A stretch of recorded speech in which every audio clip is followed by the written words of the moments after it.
कभी रात में खुले आसमान को देखकर ये सोचा है कि वहां ऊपर उन टिमटिमाते तारों के परे आखिर है क्या?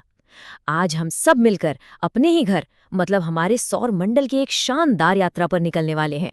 तो तैयार हो जाइए, क्योंकि हम इसके कुछ सबसे बड़े रहस्यों से पर्दा उठाने वाले हैं।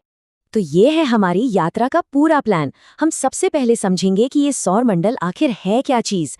फिर हम इसके केंद्र यानी सूरज से मिलेंगे, चट्टानी ग्रहों से गुजरेंगे, गैस के विशाल गोलों को देखेंगे और फिर रास्ते में मिलने वाले दूसरे दिलचस्प पिंडों के बारे में जानेंगे।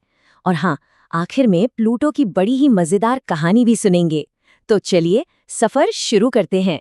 किसी भी सफर पर निकलने से पहले ये जानना तो जरूरी है ना कि हम जा कहाँ रहे हैं। तो हमारा पहला सवाल बिल्कुल सीधा है, ये सौरमंडल जिसके हम सब एक छोटा सा हिस्सा हैं, आखिर है क्या?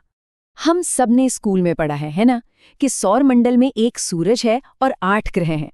पर क्या बस इतना ही है? नहीं, असल में ये उससे कहीं ज्यादा बड़ा और एक भरा पूरा परिवार है।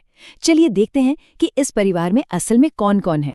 तो इसे ऐसे समझते हैं, सौरमंडल एक बहुत बड़ा परिवार है जिसका मुखिया है हमारा सूरज। और इस परिवार में कौन कौन है?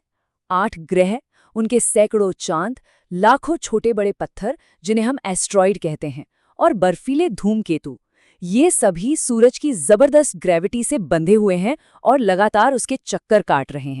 चलिए अब सीधे हमारे सौरमंडल के दिल में चलते हैं, वो चीज जो हर किसी को अपनी जगह पर बनाए रखती है, हमारा अपना तारा सूरज। इस नंबर को जरा ध्यान से देखिए, 99.8%। इसका मतलब पता है क्या है? अगर हम पूरे सौर मंडल का वजन करें तो करीब करीब सारा का सारा वजन अकेले सूरज का है। सारे ग्रह, सारे चांद, सारे पत्थर, ये सब मिलकर बचे हुए सिर्फ 0.2% में आते हैं। अब अंदाजा लगाइए कि सूरज कितना विशाल और कितना ताकतवर हो। सूरज सिर्फ आग का गोला नहीं है, ये एक धधकता हुआ न्यूक्लियर रिएक्टर है। यह हाइड्रोजन को हीलियम में बदल रहा है और इसी प्रोसेस से इतनी जबरदस्त एनर्जी निकलती है जो हम तक गर्मी और रोशनी बनकर पहुंचती है। और इसकी ग्रेविटी, वो तो एक अदृश्य रस्सी की तरह है जिसने पृथ्वी समेत सभी ग्रहों को अपनी अपनी लेन में बांध कर रखा है। अगर सूरज न हो तो हम सब अंतरिक्ष में कहीं खो जाएंगे। सूरज से मिलने के बाद अब हम सौर मंडल के अंदरूनी हिस्से में जा रहे हैं। ये वो इलाका है जहां चट्टानी ग्रह सूरज के करीब रहकर उसका चक्कर लगाते हैं। हमारे सौर मंडल के ग्रहों को ना 2 टीमों में बांटा जा सकता है। पहली टीम है अंदरूनी ग्रहों की, ये सूरज के पास हैं और चट्टान और मेटल से बने हैं।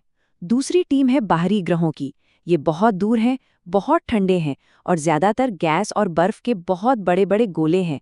और इन दोनों टीमों को अलग करती है मंगल और बृहस्पति के बीच मौजूद एस्टेरॉइड्स की एक बेल्ट। तो सूरज के सबसे करीब है बुध, छोटा सा झुलसा हुआ ग्रह। यहाँ दिन में इतनी गर्मी होती है कि सीसा भी पिघल जाए और रातें जमा देने वाली ठंडी। उसके बाद आता है शुक्र। इसे पृथ्वी का जुड़वा कहते हैं, पर ये एक शैतान जुड़वा है। साइज में तो एक जैसा है, पर इसका एटमॉस्फेयर इतना घना है कि ये एक प्रेशर कुकर जैसा बन गया है। इसीलिए ये सौर मंडल का सबसे गर्म ग्रह है। और एक मजेदार बात, यहाँ सूरज पश्चिम से उगता है क्योंकि ये उल्टा घूमता है। और फिर आता है हमारा घर पृथ्वी। अब तक के पूरे ब्रह्मांड में यही वो इकलौती जगह है जहाँ जिंदगी है। यहाँ पानी है, हवा है और तापमान भी एकदम सही, न ज्यादा गर्म न ज्यादा ठंडा। हमारा अगला पड़ाव है मंगल, जिसे लाल ग्रह भी कहते हैं। इसकी जंग लगी जमीन के नीचे वैज्ञानिक आज भी ये पता लगाने की कोशिश कर रहे हैं कि क्या वहां कभी जीवन था। हो सकता है इस सवाल का जवाब हमें मंगल पर ही मिले। चलिए अब एस्ट्रॉइड बेल्ट को पार करते हैं और बाहरी सौर मंडल की तरफ बढ़ते हैं। ये वो इलाका है जहां विशाल गैस के ग्रहों का राज है। बाहरी सौर मंडल का राजा है बृहस्पति। ये इतना इतना बड़ा है कि बाकी सभी ग्रहों को इसके अंदर डाल दें तब भी जगह बच जाएगी। ये अपने आप में एक छोटे सौर मंडल जैसा है जिसके 90 से भी ज्यादा चांद हैं। इसके बाद आता है सौर मंडल का गहना यानी शनि।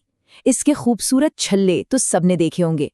ये मीलों तक फैले हैं पर बने हैं बर्फ और चट्टान के अरबों छोटे छोटे टुकड़ों से। और अब हम पहुंच गए हैं सौर मंडल के सबसे ठंडे और अंधेरे कोनों में। यहाँ मिलते हैं हमें बर्फीले दिग्गज।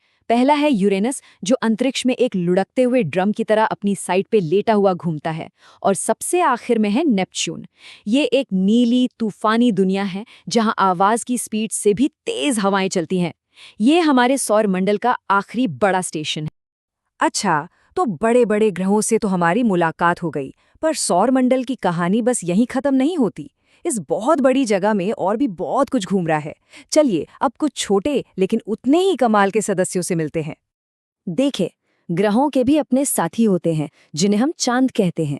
हमारे पास तो सिर्फ एक ही है, लेकिन बृहस्पति और शनि जैसे बड़े ग्रहों के पास तो दर्जनों हैं। और फिर है एस्ट्रॉइड्स, मतलब सौर मंडल जब बन रहा था तो जो मलबा बच गया, ये वही हैं। ये लाखों चट्टानें मंगल और बृहस्पति के बीच एक बड़ी नदी की तरह बहती हैं। अब बात करते हैं धूमकेतुओं की। ये बर्फ, गैस और धूल के बने गंदे स्नोबॉल जैसे होते हैं। जब ये सूरज के पास आते हैं तो गर्मी से इनकी एक चमकदार पूंछ बन जाती है, और जिसे हम सब टूटता तारा कहते हैं ना, वो असल में उल्का यानी मीचियोर होता है, जो धरती के एटमॉस्फेयर में आते ही जल जाता है। और अगर कोई टुकड़ा जलने से बचकर जमीन पर आ गिरे तो उसे कहते हैं उल्का पिंड यानी मीचियोराइट। हमारी इस यात्रा का आखिरी पड़ाव एक ऐसे पिंड की कहानी है जिसका स्टेटस ही वक्त के साथ बदल गया। जी हाँ, चलिए अब प्लूटो की कहानी जानते हैं। दशकों तक हम सब प्लूटो को 9वें ग्रह के तौर पर जानते थे, है ना? लेकिन फिर हुआ ये कि हमारी दूरबीनें और बेहतर होती गईं और हमने प्लूटो जैसी ही कई और बर्फीली चीजें सौर मंडल के बाहरी किनारों पर खोज निकाल ली।